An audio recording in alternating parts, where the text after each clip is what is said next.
The morning of October 27, 1943, broke humid and tense over the Treasury Islands in the Solomon Chain.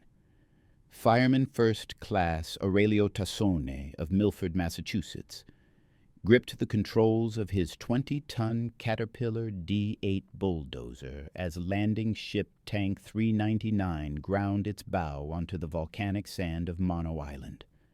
Around him, the crack of rifle fire and the deeper thump of Japanese machine guns echoed across the coconut groves. The New Zealand 8th Brigade had hit the beach an hour earlier, and already men were pinned down just beyond the surf line. Tassone was 26 years old, a peacetime construction worker who'd traded his civilian paycheck for Navy dungarees less than a year before. He had joined the naval construction battalions, the Seabees, with thousands of other skilled tradesmen who believed their hammers and dozers could help win the war as surely as any rifle. But in that moment, with Japanese bullets snapping through the palm fronds above his head, the distinction between builder and fighter had never seemed more meaningless. Lieutenant Charles Turnbull, a Civil Engineer Corps officer from the Seabees' 87th Naval Construction Battalion, sprinted toward Tassone's idling bulldozer. His carbine was already raised, his eyes fixed on something in the tree line that Tassone couldn't yet see. When Turnbull reached the dozer, he had to shout over the diesel engine's roar and the staccato bursts of gunfire.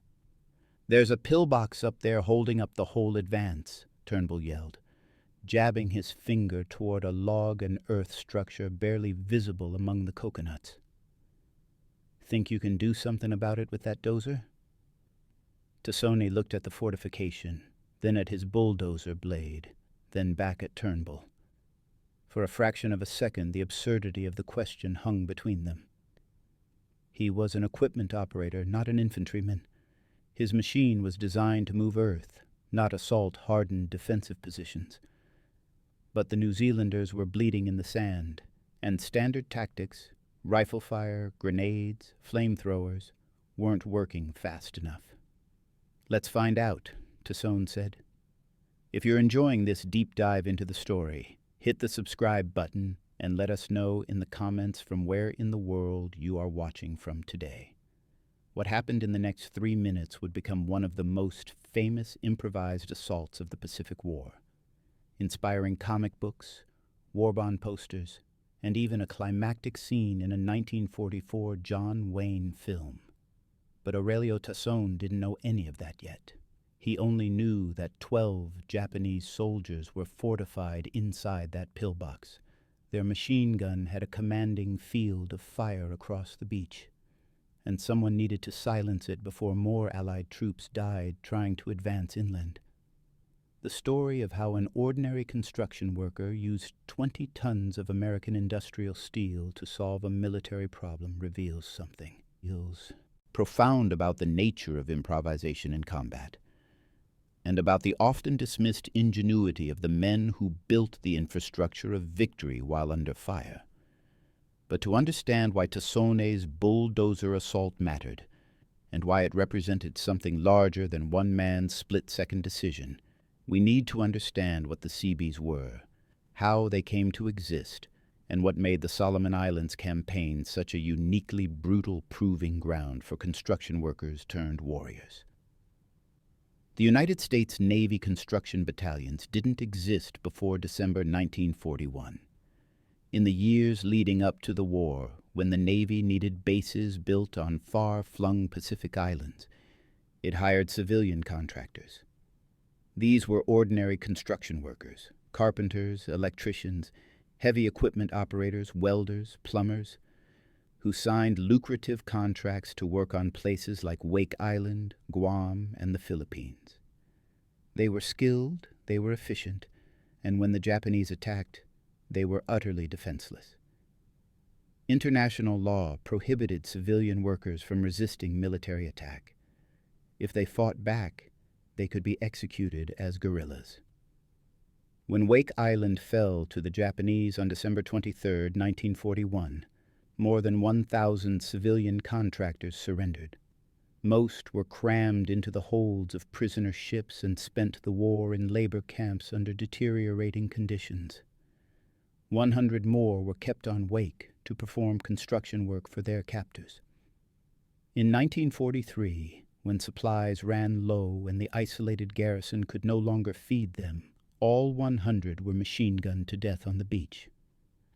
The massacre at Wake Island wasn't yet known when Rear Admiral Ben Moriel, the Navy's Chief of Civil Engineers and commander of the Bureau of Yards and Docks, made his urgent recommendation on December 28, 1941, just 3 weeks after Pearl Harbor. Moriel proposed creating militarized construction units that could build under fire and fight to defend what they built. Men recruited from the construction trades would receive military training from the Marines and be organized into naval construction battalions. They would be armed, uniformed, and subject to military discipline.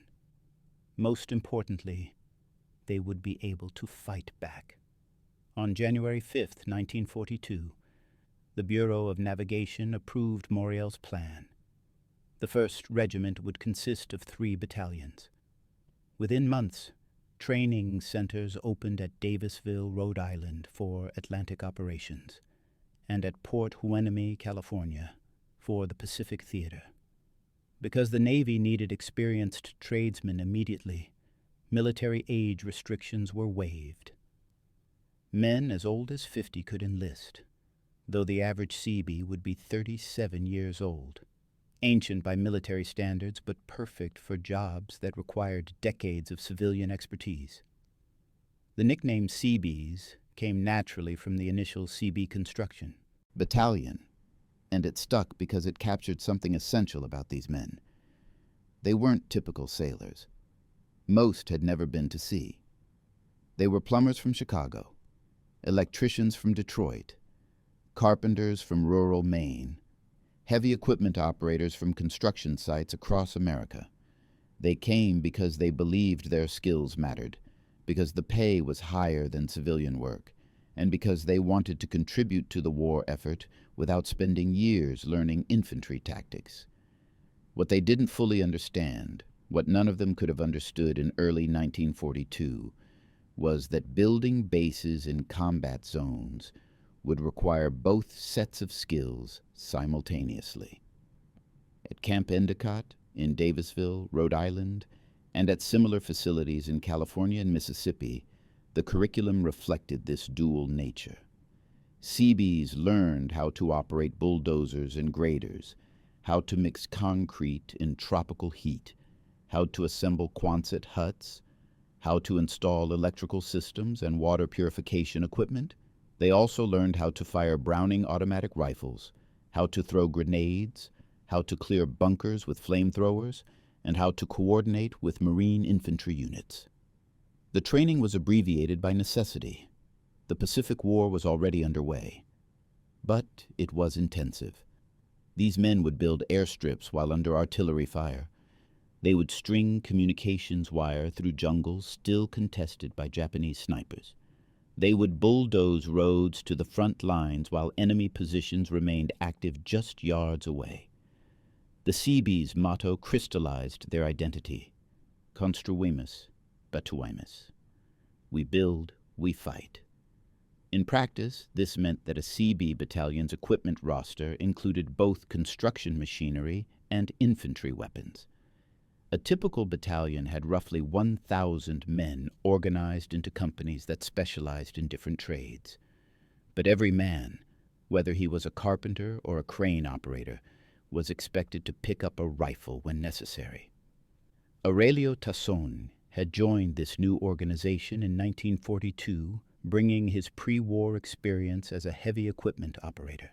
He trained at Camp Endicott, where he learned not just advanced bulldozer techniques, but also small unit tactics, and how to maintain his weapons in tropical conditions. By the time his unit, the 87th Naval Construction Battalion, shipped out to the South Pacific in 1943, he understood that his primary job was construction, but that combat was always a possibility. The Solomon Islands campaign had been raging since August 1942, when the 1st Marine Division landed on Guadalcanal in the first major Allied offensive of the Pacific War. The fighting had been savage from the start. The Japanese contested every island, every airstrip, every harbor. They built fortified positions into the volcanic rock and coral, creating mutually supporting fields of fire that turned beaches into killing zones. The terrain itself was hostile. Dense jungle, steep ridges, malarial swamps, and volcanic soil that could shift underfoot during heavy rain. For the Seabees, the Solomons represented both their greatest challenge and their most visible success. They built the infrastructure that made the island-hopping campaign possible. On Guadalcanal, they repaired Henderson Field, while Japanese bombers attacked from above, and Japanese infantry probed the perimeter at night. They unloaded supply ships, constructed ammunition dumps, laid communication cables, and built hospitals, all while the battle raged around them. Their speed was legendary. At Espiritu Santo, they carved a 6,000-foot airstrip out of virgin jungle in just 20 days, allowing American aircraft to support the Guadalcanal operation at the crucial moment. By October 1943, the campaign had moved northwest up the Solomon Chain. The Treasury Islands, a small group dominated by Mono Island and Sterling Island, were the next objective.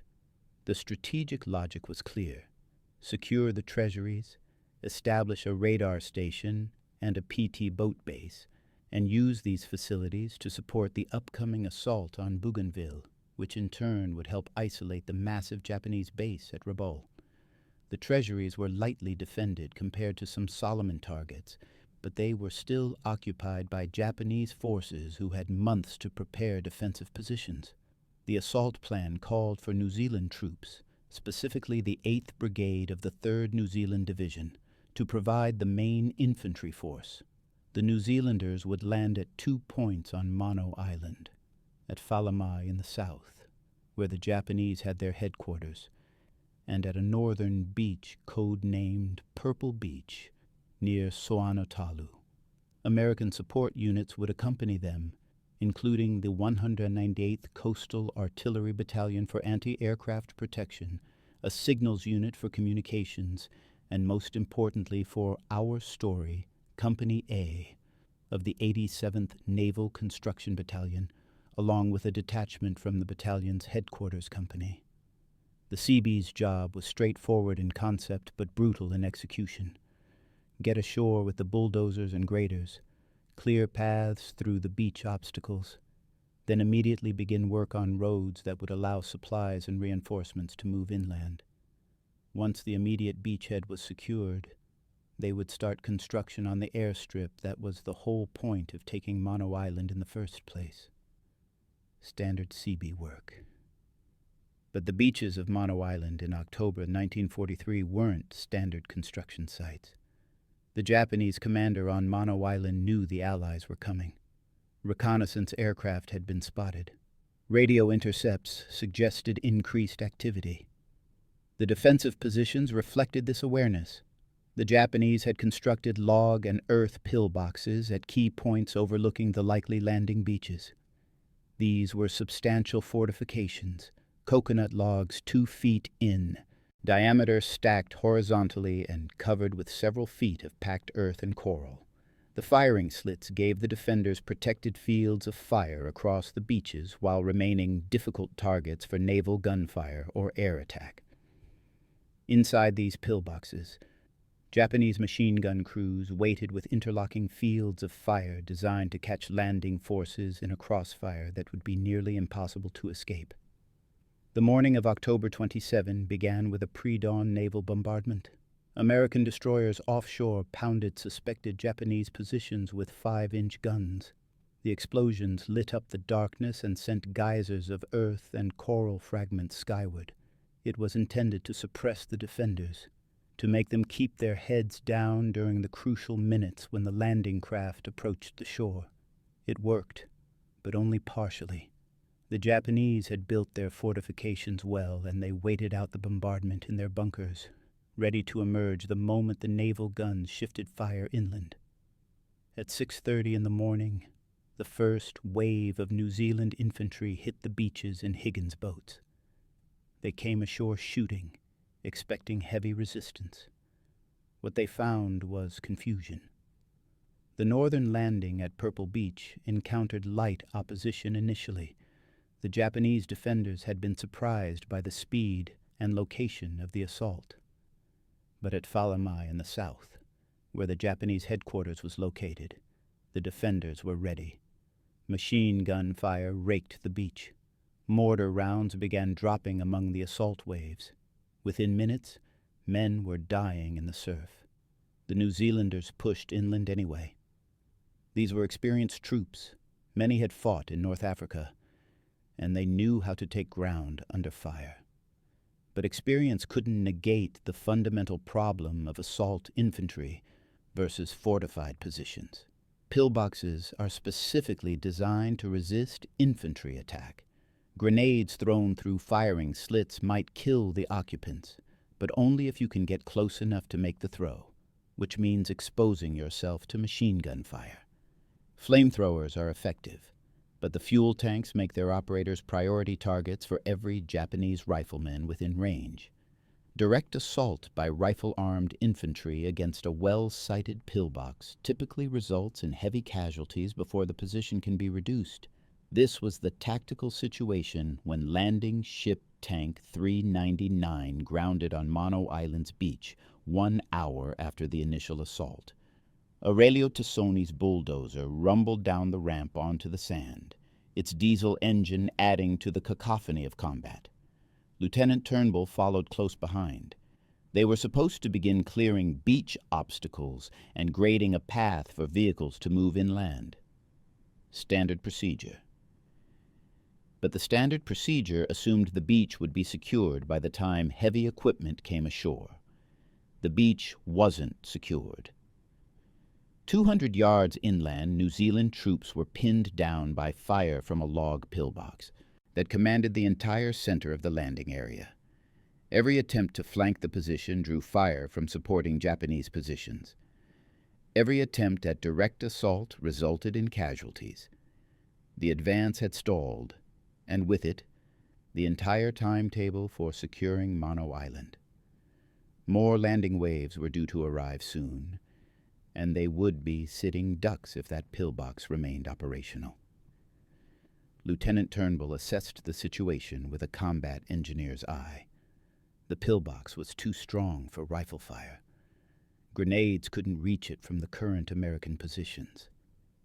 A flamethrower team would have to cross 50 yards of open ground under direct fire. Possible, but costly in lives and time. And then Turnbull looked at Tassoni's bulldozer, sitting there with its blade raised, 20 tons of American-made Caterpillar steel designed to move earth. If the pillbox was just earth and logs, Turnbull reasoned, then maybe earth-moving equipment could solve the problem more effectively than infantry weapons. It was improvisation born of desperation and opportunity in equal measure. Neither man had been trained for this specific tactic.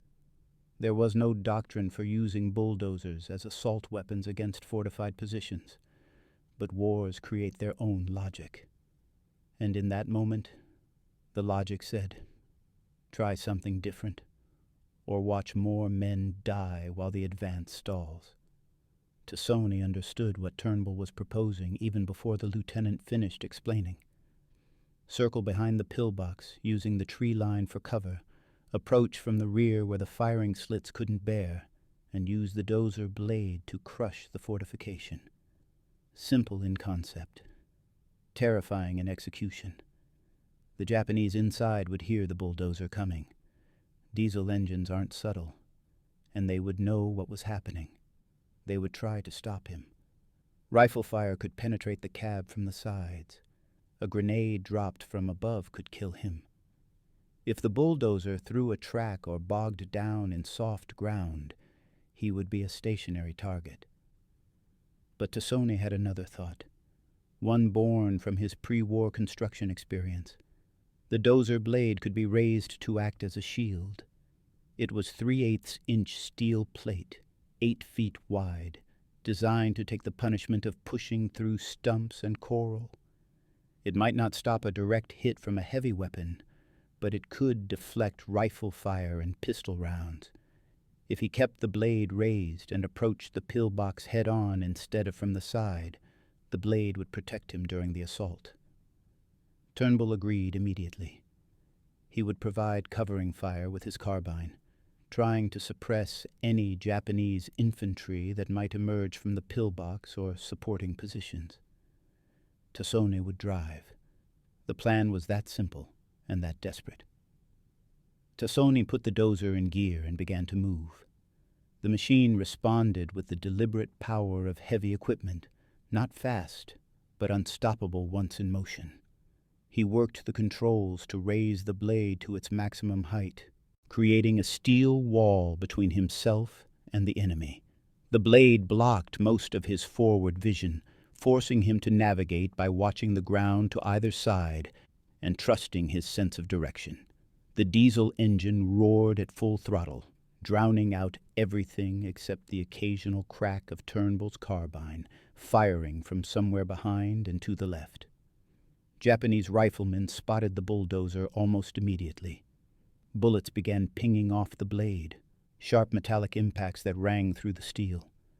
Some rounds hit the exposed sides of the engine compartment. One shattered the side window of the cab, showering Tasone with glass fragments. He kept driving, correcting course slightly to aim directly at the pillbox's rear entrance. The Japanese inside would be scrambling now, trying to reorient their weapon, but the firing slit faced the wrong direction. Their heavy machine gun, so effective against troops on the beach, couldn't elevate or traverse enough to target something approaching from behind and above. Tasone could see the pillbox now, looming larger as he closed the distance. Coconut logs 2 feet in diameter, stacked 6 feet high, covered with earth. It looked solid. It looked permanent. But Tasone had spent years of his civilian life moving things that looked permanent: boulders, tree stumps, concrete foundations. He knew that if you hit something hard enough with enough weight behind you, permanent became temporary very quickly. The bulldozer blade struck the pillbox at full power. The sound was enormous: wood splintering, earth cascading, steel grinding against logs. The entire structure shuddered under the impact. Tasone didn't stop. He throttled forward, feeling the dozer's weight and momentum doing what infantry rifles couldn't, collapsing the fortification from the outside in. Logs that had been horizontal suddenly tilted vertical, then tumbled as the earth supporting them gave way. The roof sagged, then collapsed entirely. And then Tasone did something that would be remembered in every retelling. He expertly worked the hydraulics to drop the blade flat and methodically pushed earth forward over the collapsing pillbox, exactly as if he were smoothing a rough spot in a road. The motion was professional, practiced, almost casual in its competence. He was burying the position, entombing it, making sure that even if the occupants survived the initial collapse, they wouldn't be able to dig themselves out in time to resume firing.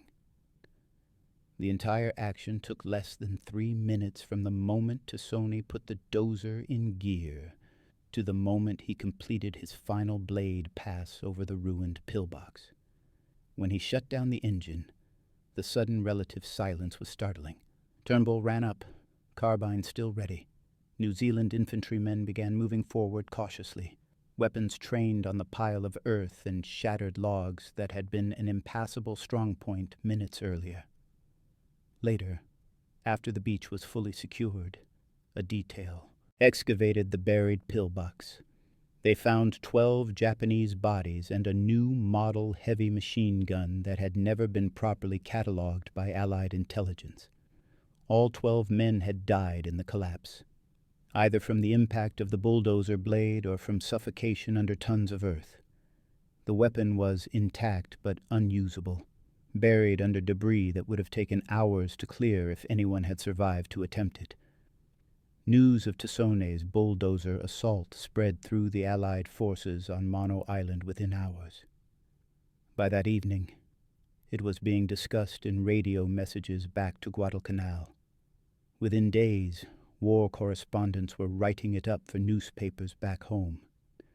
Within weeks, it appeared in military after-action reports and intelligence briefings. The image of a Seabee riding his bulldozer into battle, using construction equipment as a weapon of war, captured something essential about the American approach to combat in the Pacific.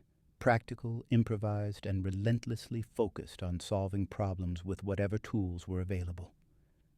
For Tassone himself, the immediate aftermath was less dramatic than the stories would later suggest. He spent the rest of October 27th doing what he'd come to Mono Island to do, clearing paths through the beach obstacles, grading roads inland, helping other Seabees begin the surveying work for the airstrip that would be completed in the coming weeks.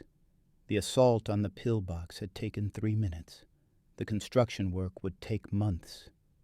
Lieutenant Charles Turnbull submitted a recommendation for Valor Award. The Navy agreed. Both Turnbull and Tassone received the Silver Star, one of the military's highest decorations for valor in combat. Tassone was also promoted from Fireman First Class to Machinist's Mate First Class, recognizing both his heroism and his technical expertise. The citation praised his initiative, courage, and skill in using his equipment to eliminate an enemy strong point that conventional infantry tactics couldn't reduce without significant casualties. But what did Tassone's improvised assault actually mean?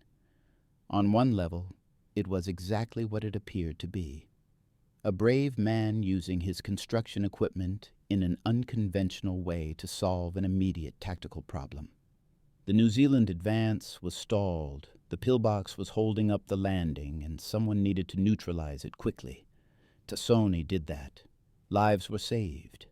Both the American and New Zealand troops who would have died in continued assaults on the pillbox, and the Seabees and support personnel in subsequent landing waves who would have been exposed to fire from that position.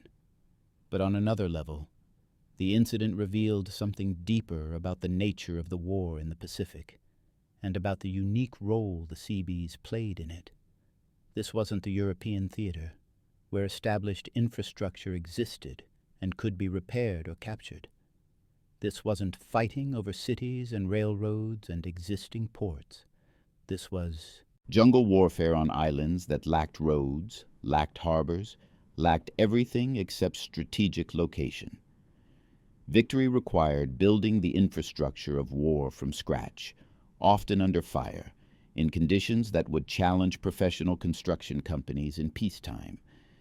And it required men who could simultaneously build that infrastructure and defend it against an enemy that specialized in infiltration, night attacks, and targeting support personnel. The Seabees embodied this duality. They were construction workers first. That was their primary mission and their unique contribution to the war effort. But they were also combat troops when necessity demanded, trained and equipped to fight if building couldn't proceed without first clearing the enemy from the immediate area. Most wartime organizations specialize in one function: infantry fight, engineers build, logistics troops supply. But in the Pacific, where every island taken required both assault and immediate construction, the Seabees represented a new kind of military unit. Builder warriors who could do both jobs because both jobs needed to be done simultaneously. Tassone's bulldozer assault became famous not because it was the bloodiest engagement of the Treasury Islands campaign. It wasn't. But because it symbolized this unique capability. Here was a construction worker using a construction tool to solve a combat problem more effectively than infantry weapons could have solved it. The bulldozer wasn't designed for assault. Tassone wasn't trained as an assault trooper, but the combination of equipment, expertise, and willingness to improvise created a solution that saved lives and kept the operation moving forward. This would not be the only time in the Pacific War that Seabees used their equipment in combat. On other islands, bulldozers pushed paths through minefields, with the blade detonating mines ahead of the advancing infantry. Bulldozers created temporary berms and barriers for defensive positions. They sealed cave entrances where Japanese troops refused to surrender, effectively neutralizing fortified positions without the casualties that would come from direct assault. In one particularly desperate action on Tarawa, a bulldozer operator drove his machine directly over Japanese defenders to protect Marines who were pinned down on the beach. These weren't official tactics. They weren't in any field manual. They emerged from the specific conditions of Pacific combat: fortified positions that were difficult to assault with infantry weapons, heavy equipment that was available because construction was the primary mission, and operators skilled enough to use that equipment in unconventional ways. The military would later study these improvisations and incorporate some of them into formal doctrine.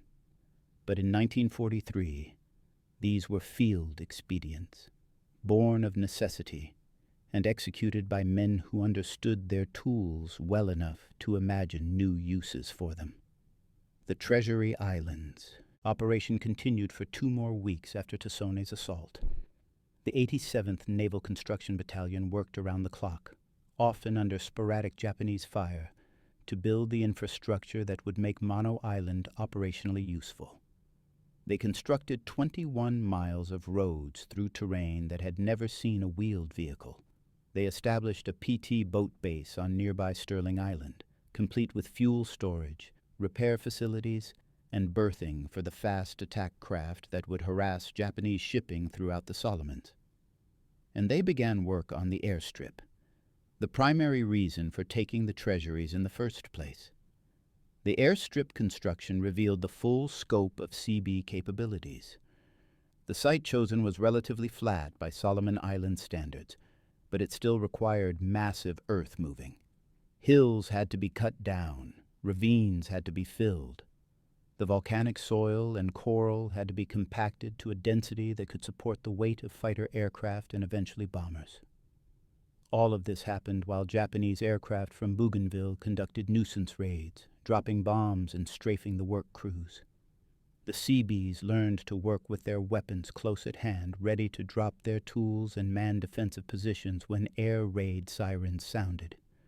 The initial airstrip on Mono Island measured 5,600 feet long and 200 feet wide, adequate for the fighters that would use it to support the upcoming Bougainville operation. Later, the 82nd Naval Construction Battalion would arrive to extend it to 7,000 feet, allowing it to accommodate larger aircraft. But even the initial construction was a remarkable achievement. From landing on October 27th to operational airstrip took just over a month, accomplished by men working in tropical heat under threat of enemy attack on an island that lacked every basic amenity. Tasone continued his work throughout this period, operating his bulldozer for 12 to 14 hours a day. The assault on the pillbox had taken 3 minutes. The construction of the airstrip took weeks of grinding, repetitive labor, moving earth, grading roads, compacting runways. This was the reality of Seabee service that the dramatic stories sometimes obscured. For every moment of combat heroism, there were thousands of hours of hard physical labor under brutal conditions. The Navy recognized that Tasone's action had propaganda value beyond its tactical significance. War bond posters were created showing a Seabee astride a bulldozer, with variations of the caption, "We build, we fight." Comic books featured dramatized versions of the incident. In December 1943, just weeks after the assault, Time magazine published a brief account under the headline, "Operations Resistance Buried." The story emphasized the practical American ingenuity of using construction equipment to solve military problems. exactly the kind of narrative that boosted morale on the home front during the difficult middle years of the war. But the most famous popularization came in 1944, when Republic Pictures released The Fighting Seabees, starring John Wayne and Dennis O'Keefe. The film's climactic scene featured Wayne's character driving a bulldozer in a direct assault on a Japanese fortification, clearly inspired by Tassone's action. The movie took considerable liberties with the facts. Hollywood always does. But it captured the essential truth of what the Seabees represented: construction workers who fought when necessary, using their expertise and their equipment in whatever way got the job done. The film was a massive success, playing in theaters across America and doing for Seabee recruitment what similar war films did for other branches of service. Young men who might have joined the infantry or the Marines instead enlisted in the naval construction battalions, drawn by the image of building and fighting in the Pacific.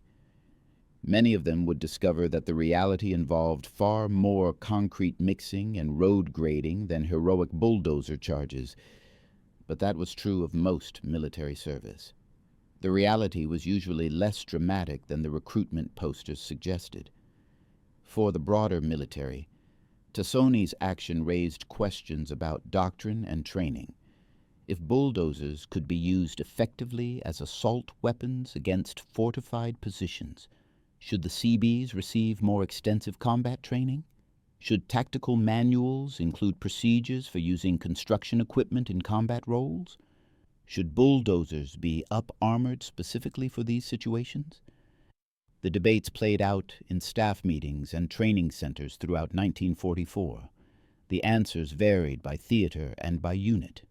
In the Pacific, where the Seabees continued to work under fire throughout the island hopping campaign, many battalions began informal training programs that went beyond the basic combat skills taught at Camp Endicott. Bulldozer operators practiced assault techniques, learning how to use their blades as shields and how to coordinate with infantry units. Some Seabee bulldozers received improvised armor, steel plates welded to the engine compartments and cabs, sandbags stacked around the operator's position, anything that might provide additional protection during work under fire. But the military never fully institutionalized these practices. The Seabees remained primarily construction units, and their equipment remained primarily construction equipment. The combat applications were acknowledged, but not emphasized. This reflected a fundamental tension in the Seabee mission. They needed to be able to fight. But if they were fighting instead of building, something had gone wrong with the overall operation. The goal was always to secure the area first, then bring in the construction troops to build the infrastructure. Tassone's assault succeeded because the alternative, continued infantry assault on a well-defended pillbox, would have been costlier and slower. But it was still an exception, not the rule. The Treasury Islands operation concluded successfully in mid-November 1943. The airstrip was operational. The PT boat base was established. The radar station that had been one of the original objectives was installed and functioning. Allied forces used these facilities to support the assault on Bougainville, which began on November 1st, just days after the initial landing on Mono Island. The strategic logic worked. The treasuries provided a forward operating base that shortened flight times, allowed for rapid reinforcement, and gave Allied forces better intelligence about Japanese movements in the region. The cost was measured in lives and time. The New Zealand 8th Brigade suffered casualties during the initial assault and subsequent operations to clear the remaining Japanese defenders. American support units, including the Seabees, lost men to Japanese air raids, sniper fire, and the disease that was endemic in the tropical Solomon Islands. Malaria alone hospitalized more men than enemy action in most Pacific campaigns. Tassone himself contracted dengue fever in late November and spent 2 weeks in a field hospital before returning to duty. This was normal. Disease was the invisible enemy that claimed more casualties than combat throughout the Pacific War. By December, when the 82nd Naval Construction Battalion arrived to take over the ongoing construction work, the 87th was due for rest and reconstitution. They had been in continuous operation since landing in October, working under conditions that pushed men and equipment to their limits. Tasone's bulldozer, the same machine he had used to crush the Japanese pillbox, required major maintenance. The assault had damaged hydraulic lines and bent the blade's mounting frame. Navy mechanics worked around the clock to get it operational again, but the incident highlighted a practical problem with using construction equipment in combat. It wasn't designed for that kind of abuse, and battlefield repairs were difficult when spare parts had to be shipped from Hawaii or California. The 87th Naval Construction Battalion left Mono Island in late December 1943, transported to a rear area in New Caledonia for rest, refitting and preparation for their next assignment. For the men, this meant a chance to recover from months of grueling labor, to receive mail from home, to sleep without the constant threat of air raids. For Tasone, it meant something else. The beginning of his transformation from ordinary Seabee equipment operator to symbol of American ingenuity in combat. The Navy Public Relations Office arranged for interviews. Photographers took pictures of Tasone with his Silver Star, standing next to a bulldozer similar to the one he had used on Mono Island. War correspondents wrote feature stories emphasizing his Massachusetts working-class background, his peacetime construction experience, his matter-of-fact attitude about the assault. The narratives followed a pattern. Ordinary American, skilled at his trade, improvising a solution when conventional methods failed. This was the story America wanted to hear about itself during the war. Practical, innovative, unafraid to break rules when breaking rules solved problems. But Tasone himself remained uncomfortable with the attention. In interviews conducted decades later, he consistently downplayed his own role and emphasized the teamwork involved. Lieutenant Turnbull had made the initial decision to attempt the assault. Other Seabees had provided security while he drove. The New Zealand infantry had created the conditions that made the assault possible by pinning down the Japanese defenders and preventing them from reinforcing the pillbox.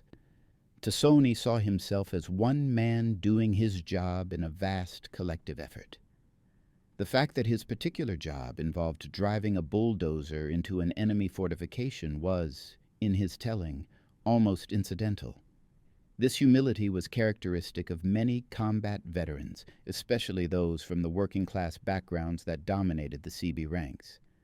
They had enlisted to do a job, they did it to the best of their ability, and they didn't see themselves as heroes.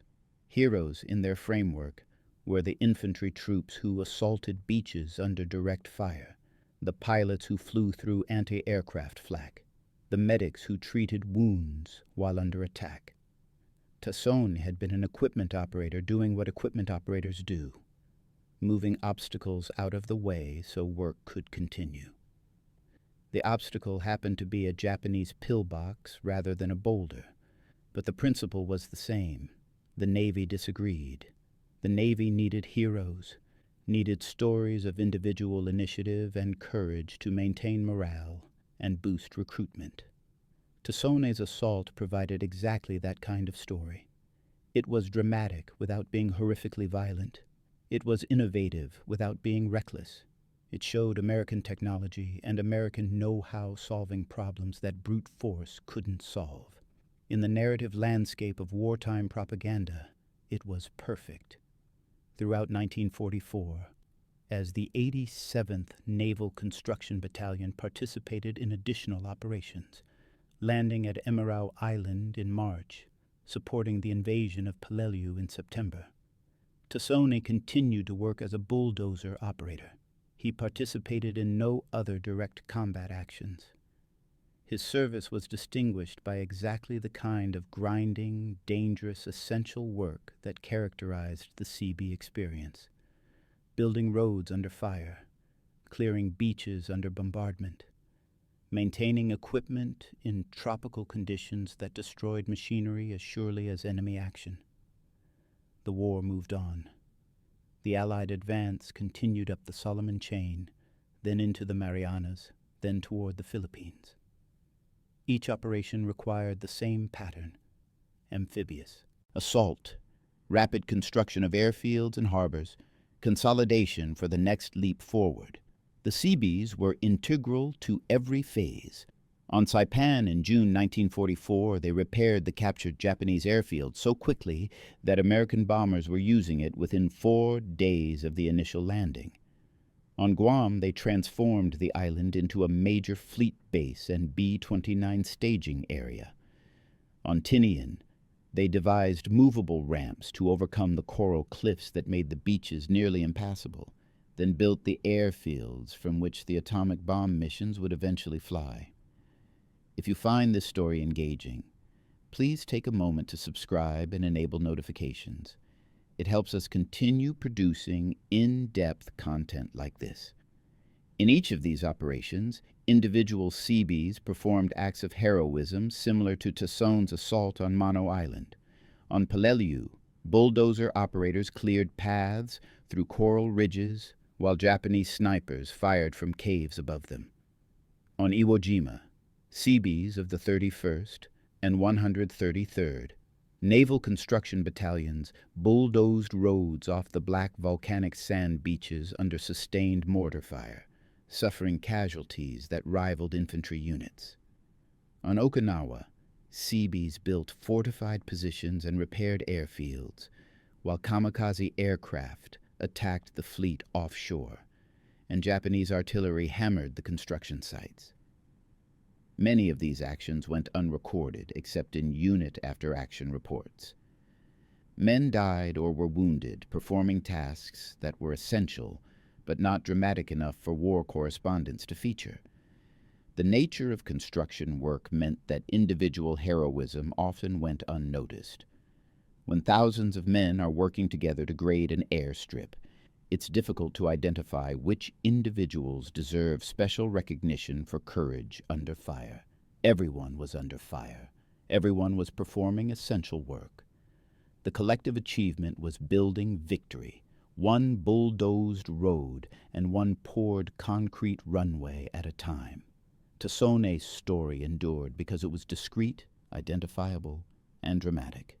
1 man, 1 bulldozer, 1 enemy pillbox, 3 minutes. This made it comprehensible in ways that months of continuous construction work under intermittent bombardment were not. The public could understand and celebrate a bulldozer assault.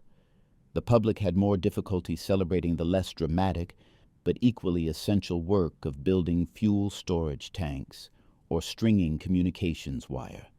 This created a distortion in how the Seabee contribution was understood. The dramatic moments, Tassone's assault, the bulldozer that cleared mines on Tarawa, the equipment operators who worked through kamikaze attacks on Okinawa, became the defining stories. The mundane work that actually constituted 99% of Seabee activity received less attention. Historians later had to correct this imbalance, emphasizing that the Seabees won the war primarily by building infrastructure, not by fighting, even though the fighting made better stories. But the stories mattered because they revealed something true about the character of the organization. The Seabees were construction workers who could fight when necessary. This flexibility, this willingness to improvise and take on roles outside their primary mission was essential in the fluid and unpredictable conditions of Pacific combat. Traditional military organizations had rigid boundaries. Infantry fought, engineers built fortifications, logistics moved supplies. In the Pacific, these boundaries often broke down. Combat and construction happened simultaneously. The men who could do both were invaluable. Aurelio Tassone survived the war. The 87th Naval Construction Battalion participated in operations through 1945, including support for the planned invasion of Japan that never occurred because of the atomic bombings and Japanese surrender in August. Tassone was discharged in late 1945 and returned to Massachusetts, where he resumed his peacetime career in construction. He married, raised a family, and lived a life that was deliberately ordinary after the extraordinary circumstances of wartime service. Like many veterans, Tassone spoke little about his war experiences for decades. The dramatic stories that had been told about him during the war years faded into family history, occasionally mentioned but not dwelt upon. He attended Seabees reunions, where he reconnected with men who had shared the experience of building and fighting across the Pacific, but he avoided public attention. When reporters occasionally contacted him for anniversary pieces about the Treasury Islands assault, he gave brief interviews that emphasized the teamwork and downplayed his individual role. He was not seeking fame. He had done his job during the war, and now he was doing his job in peacetime. The broader legacy of the Seabees took longer to establish. In the immediate post-war years, as the military demobilized and the naval construction battalions shrank from their wartime peak of more than 325,000 men to just a few thousand, there was real concern that the organization might be eliminated entirely. The Navy had never fully embraced the concept of armed construction troops.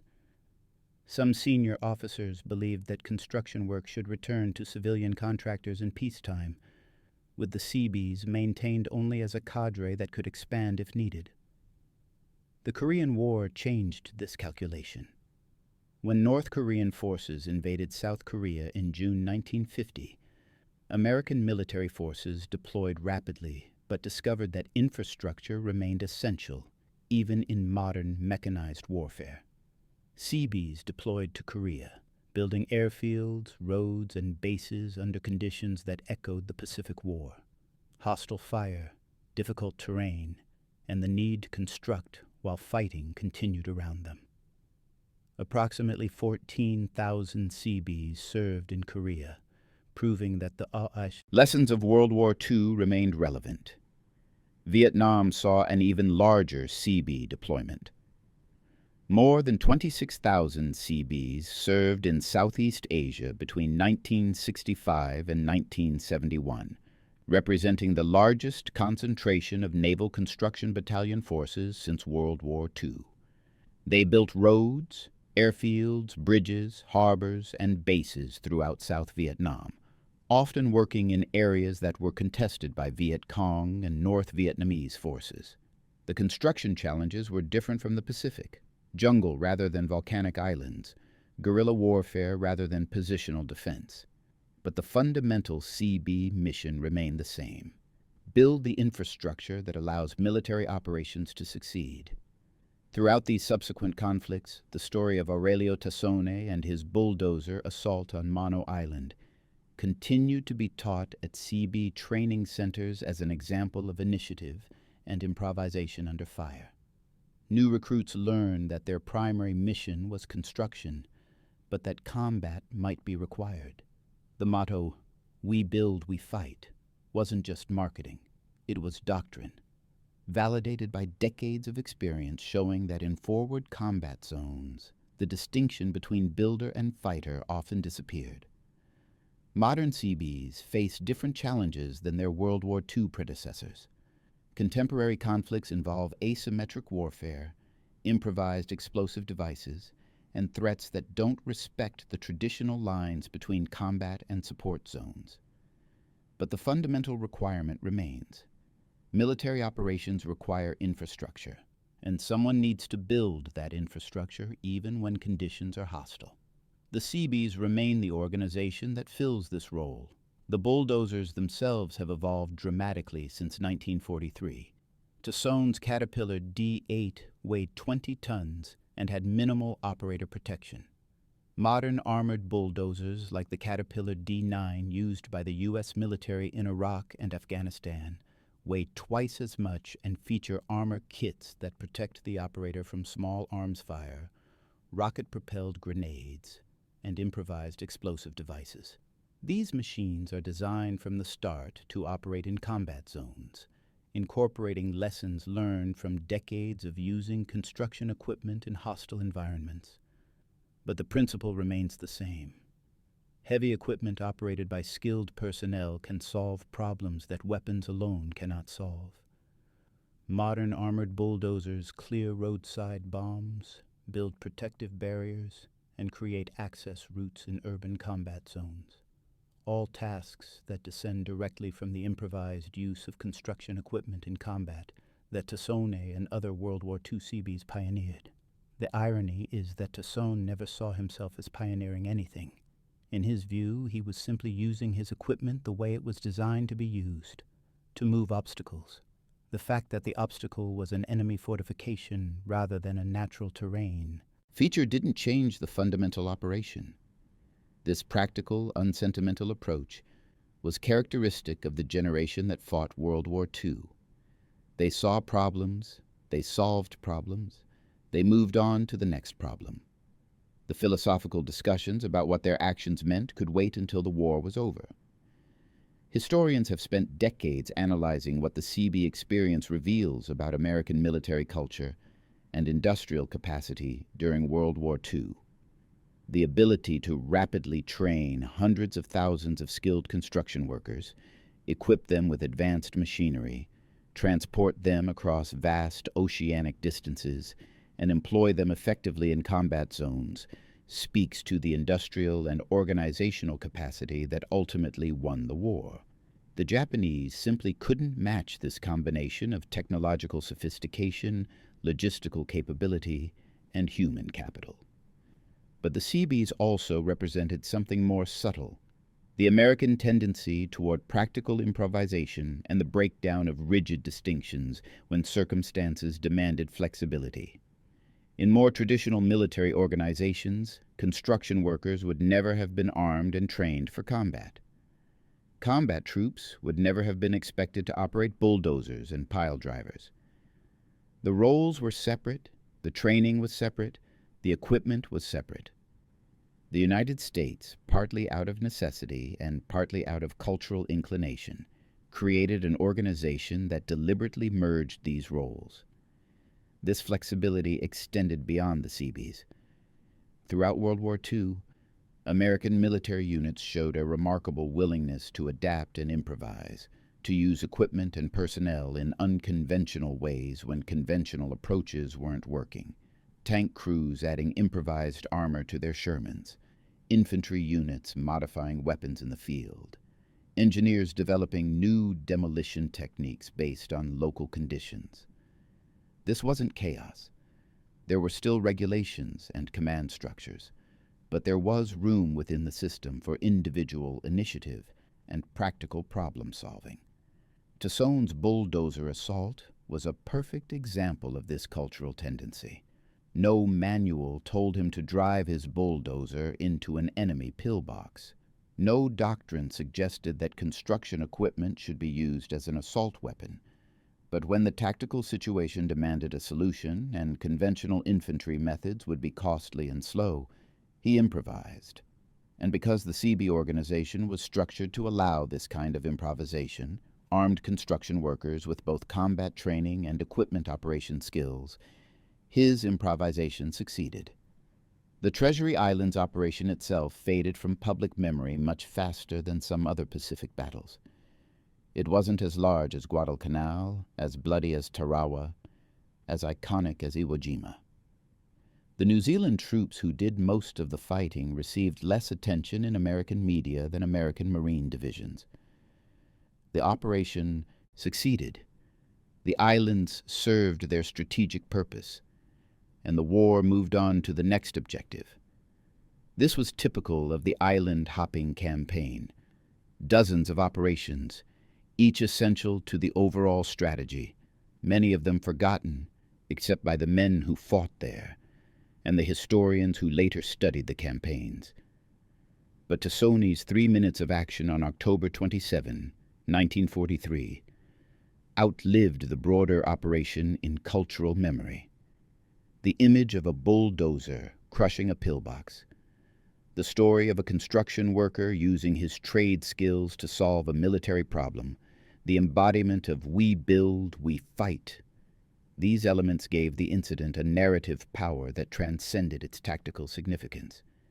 It became a story that Americans told themselves about American character: practical, innovative, undaunted by obstacles, willing to break conventions when breaking conventions solved problems. Aurelio Tassone died in 1993 at the age of 76. His obituaries noted his Silver Star, his service with the Seabees, and the famous bulldozer assault. But they also noted his post-war career, his family, his decades of ordinary civilian life after the extraordinary circumstances of war. This balance between the dramatic moment and the long, ordinary life is characteristic of how most veterans experienced their service. The war was the defining experience of their generation, but it was not the only experience.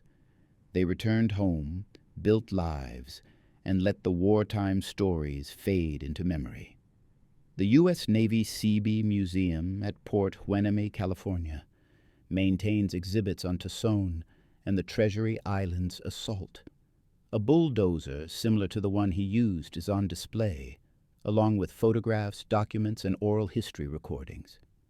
The museum presents Tassone's story within the larger context of Seabee history, emphasizing both the dramatic combat actions and the far more extensive construction work that was the organization's primary mission.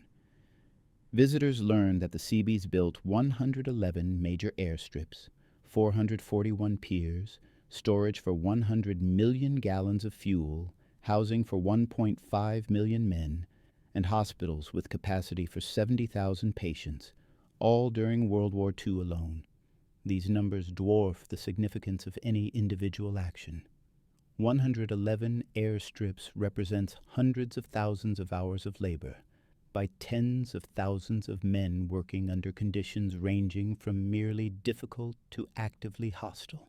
441 piers meant operations in dozens of different harbors across 2 oceans, each requiring site surveys, materials transport, construction under varying conditions, and ongoing maintenance.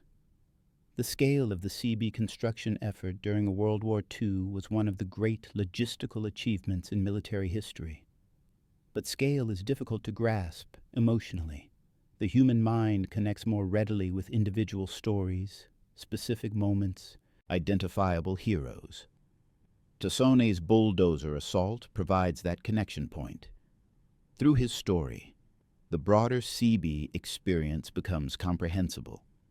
If you understand why one man drove one bulldozer into one enemy pillbox on one October morning in 1943, you begin to understand what the entire organization was about. Skilled workers applying their expertise to military problems, improvising solutions, building and fighting as circumstances demanded. The question that haunted military analysts after Tassone's assault was whether it was replicable. Could this tactic be taught, standardized, integrated into doctrine? Or was it fundamentally an improvisation that worked once under specific circumstances but couldn't be relied upon as a general solution to the problem of fortified positions? The answer, it turned out, was complicated. Throughout the remaining years of the Pacific War, bulldozers were occasionally used in direct assault roles similar to Tassone's action. Sometimes these assaults succeeded brilliantly. Other times they failed catastrophically. The difference usually came down to terrain, enemy preparation, and the skill of the individual operator. A bulldozer moving across open ground toward a prepared enemy position was vulnerable in ways that Tassone's assault hadn't fully revealed. Japanese defenders learned to target bulldozers specifically, recognizing them as high-value threats to fortified positions. On Peleliu in September 1944, Seabees attempted to use bulldozers to clear cave entrances where Japanese troops had established defensive positions. The terrain was coral limestone riddled with natural caves that the Japanese had connected with artificial tunnels, creating a defensive network that was nearly impregnable to conventional assault. Bulldozers could seal cave entrances by pushing rubble and coral into the openings, effectively neutralizing the positions without requiring infantry to assault them directly. But the coral ridges were steep, the approaches were difficult, and Japanese defenders had excellent fields of fire. Several bulldozer operators were killed or wounded when anti-tank weapons destroyed their machines. The lesson was clear. Bulldozers could be effective tactical weapons, but they weren't invulnerable. They required infantry support, careful planning, and favorable terrain. Most importantly, they required skilled operators who understood both the capabilities and limitations of their equipment. Tassone had succeeded partly because of courage, and partly because he understood exactly what his bulldozer could and couldn't do. Not every equipment operator had that level of expertise or that kind of tactical judgment. On Iwo Jima, in February 1945, the Seabees faced perhaps their most difficult challenge of the Pacific War. The island was 8 square miles of volcanic ash and rock, defended by 21,000 Japanese troops who had spent months creating one of the most sophisticated defensive networks ever constructed. The volcanic sand couldn't support its own weight when excavated, making traditional foxholes impossible. This meant the Marines assaulting the island had minimal cover and took horrific casualties. Nearly 7,000 killed and more than 19,000 wounded in 5 weeks of fighting. The Seabees landed with the assault waves, tasked with immediately clearing paths off the beaches so vehicles and supplies could move inland. But the volcanic sand defeated conventional bulldozing techniques. The blades couldn't get purchase. The sand flowed back into any excavation almost immediately. Bulldozers bogged down, through tracks, and became stuck in positions where they were vulnerable to Japanese artillery and mortar fire. The 31st and 133rd Naval Construction Battalions suffered casualties comparable to infantry units as they struggled to accomplish their mission under sustained fire. Yet even on Iwo Jima, improvisation made the impossible merely difficult. Seabees discovered that moistening the volcanic sand allowed it to compact somewhat.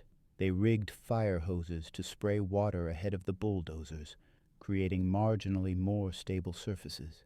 They learned to work at night when Japanese artillery observers had reduced visibility, accepting the difficulty of operating heavy equipment in darkness because it reduced casualties. They developed techniques for recovering bogged-down bulldozers using multiple machines working together, something that hadn't been necessary on other islands where the soil had better load-bearing characteristics. None of these techniques appeared in field manuals.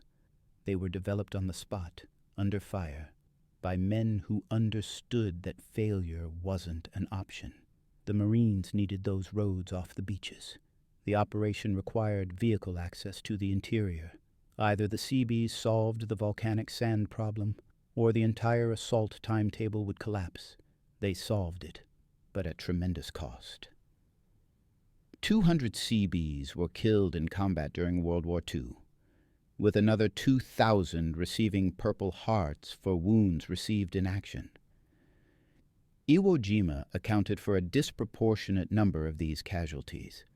The construction achievement on Iwo Jima was remarkable even by Seabee standards. Within days of the initial landing, they had restored one of the Japanese airfields, enough for emergency use. The first B-29 bomber made an emergency landing on March 4th, just 14 days after the Marines hit the beaches, demonstrating the strategic value of taking the island. Over the following months, as fighting continued in the northern part of the island, the Seabees expanded and improved the airfields until Iwo Jima could accommodate multiple bomber squadrons and fighter escorts. This was the paradox of Seabee service. The most visible actions were combat assaults like Tussauds bulldozer charge, but the most significant contribution was the unglamorous work of building and maintaining infrastructure under hostile conditions. The two aspects were related. Combat capability allowed construction to proceed, construction capability gave meaning to combat operations, but they were fundamentally different types of work requiring different mindsets and skills. Tassone himself understood this distinction. In post-war interviews, he consistently redirected attention from his 3 minutes of combat toward the weeks and months of construction work that surrounded that brief action. "We built the airstrip," he would say. "That's what mattered. The pillbox was just something in the way." This wasn't false modesty. It was an accurate assessment of priorities. The Treasury Islands operation succeeded because the Seabees built an operational airfield, not because one bulldozer destroyed one pillbox. The assault was memorable, but the construction was consequential. This perspective was shared by most Seabee veterans. They took pride in the combat actions, earning 33 Silver Stars and 5 Navy Crosses during World War II was no small achievement for an organization that was primarily focused on construction. But they took greater pride in the infrastructure they built. The airfields that supported the advance toward Japan. The harbors that allowed supply ships to unload. The hospitals where wounded men received treatment. The roads that connected frontline positions to rear areas. The fuel storage facilities that kept aircraft flying and vehicles moving. This was the Seabee legacy. Not individual heroics, but collective construction achievement on a scale that enabled victory. The post-war military had to decide what role construction battalions would play in a peacetime force structure. The enormous wartime Seabee organization, more than 325,000 men at its peak, was clearly unsustainable once hostilities ended. By 1950, only about 3,300 men remained on active duty in construction battalions. The organization had been reduced by 99%, retained only as a cadre that could theoretically expand if another major conflict arose. This reduction was short-sighted, as Korea would prove, but it reflected the broader demobilization that affected all U.S. military services after World War II. The American public wanted servicemen home, wanted defense spending reduced, wanted a return to normalcy. The idea of maintaining a large militarized construction force seemed unnecessary in an era when most people believed the next war, if it came, would be fought with atomic weapons and wouldn't require the kind of island-hopping infrastructure construction that had characterized the Pacific Campaign. Korea demonstrated the flaw in this assumption. Modern warfare still required bases, airfields, roads, harbors, and all the infrastructure that military operations depend on. The Seabees who deployed to Korea found themselves performing the same kinds of missions their World War II predecessors had performed, building under fire, improvising solutions to construction problems, working in hostile conditions with inadequate resources. The organization expanded rapidly from its skeletal post-war form, eventually reaching about 14,000 personnel during the Korean conflict. Vietnam saw similar patterns with an even larger expansion. The Seabees who served in Southeast Asia built the infrastructure that supported American military operations throughout South Vietnam. The airfields at Da Nang and Cam Ranh Bay, the deep water ports, the roads that connected remote outposts to main supply routes, the base camps that housed hundreds of thousands of troops. They worked in a different kind of hostile environment than World War II. Guerrilla warfare rather than conventional combat, roadside bombs rather than artillery bombardments. But the fundamental mission remained unchanged. In every conflict, there were moments when Seabees found themselves fighting rather than building, when they had to defend the construction sites they were working on or use their equipment in combat roles. These moments echoed Tassone's assault on Mono Island. Improvised, necessary, successful, because the men involved understood their equipment and were willing to use it unconventionally when circumstances demanded. The specific tactics changed. Armored bulldozers in Iraq clearing roadside bombs bore little resemblance to Tassone's unarmored caterpillar on Treasury Island. But the principle endured. The story of Aurelio Tassone and his bulldozer assault has been told and retold across 8 decades, each generation finding in it something relevant to contemporary concerns. In the immediate post-war years, it was a story about American ingenuity and the citizen soldier who fights effectively because of, not despite, his civilian skills. During the Cold War, it became a story about flexible response and the importance of unconventional tactics. In the post-9/11 era, as construction troops faced improvised explosive devices and asymmetric threats, it became a story about adapting peacetime skills to wartime challenges. The story works because it's simultaneously extraordinary and ordinary. Extraordinary in execution. Driving a bulldozer into an enemy pillbox required courage that most people can't imagine summoning. Ordinary in conception, using the right tool for the job is exactly what any skilled tradesman would do.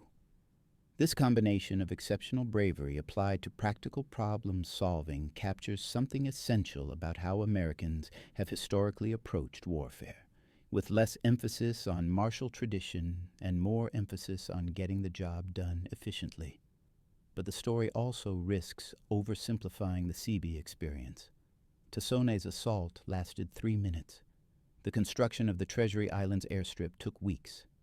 The broader Seabee contribution to World War II lasted 3.5 years and involved more than 300,000 men working on more than 300 islands across 2 oceans. No single story, however dramatic, can fully represent this vast, complex, essential undertaking. The danger of hero narratives is that they can obscure collective achievement. Tassone didn't win the Treasury Islands operation by himself. The 87th Naval Construction Battalion didn't win it by themselves. The New Zealand 8th Brigade provided the infantry assault. American naval forces provided fire support and transportation. Army Air Forces provided air cover. Supply units provided food, ammunition, and fuel. The operation succeeded because all these elements functioned together effectively. Highlighting Tassone's individual action, while justified by his genuine heroism, can inadvertently suggest that wars are won by individual heroes rather than by massive coordinated efforts involving millions of people performing unglamorous but essential tasks. Tassone himself seemed to understand this tension. He accepted the recognition, the Silver Star, the promotion, the attention from war correspondents, because refusing it would have been pointless and potentially harmful to morale. But he never fully embraced the hero narrative.